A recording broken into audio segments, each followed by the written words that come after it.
Bollywood perfectionist আমির খানের তৃতীয় বিয়ে নিয়ে বেশ কিছুদিন ধরেই বিনোদন দুনিয়ায় জোর গুঞ্জন চলছিল। অবশেষে সেই গুঞ্জনই এবার বাস্তবে রূপ নিতে যাচ্ছে। আগামী 5 জুলাই আবারও বিয়ের পিঁড়িতে বসতে যাচ্ছেন 60 বছর বয়সী এই অভিনেতা। পাত্রী দীর্ঘদিনের চর্চিত প্রেমিকা গৌরি স্প্র্যাট, তার সঙ্গেই বিয়ে হচ্ছে এই অভিনেতার। মুম্বাইয়ে নিজের বাড়িতে একেবারেই ঘরোয়া ও সাদামাটা আয়োজনে আইনি বিয়ে সারবেন নিজে থেকেই, এমনটা জানিয়েছেন আমির খান। এক সাক্ষাৎকারে আমির খান তার বিয়ের চূড়ান্ত খবর ও পরিকল্পনার কথা জানিয়েছেন। তিনি জানান, কোনো ধরনের জমকালো আয়োজন ছাড়াই শুধু দুই পরিবারের সদস্য এবং কয়েকজন ঘনিষ্ঠ বন্ধুর উপস্থিতিতে তাদের এই বিয়ের আনুষ্ঠানিকতা সম্পন্ন হবে। আমির খান বলেন, বাড়িতেই একটি রেজিস্ট্রি বিয়ের আয়োজন করা হবে।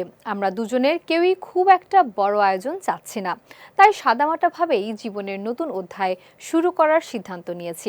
তবে বলিউডে তার ঘনিষ্ঠ সহকর্মী ও বন্ধু শাহরুখ খান কিংবা সালমান খান এই অনুষ্ঠানে আমন্ত্রিত কিনা সে বিষয়ে সুনির্দিষ্ট কিছু জানা যায়নি। এর আগে 2024 সালের শেষের দিকে গৌরীর সঙ্গে প্রেমের সম্পর্কে জড়ান আমির খান।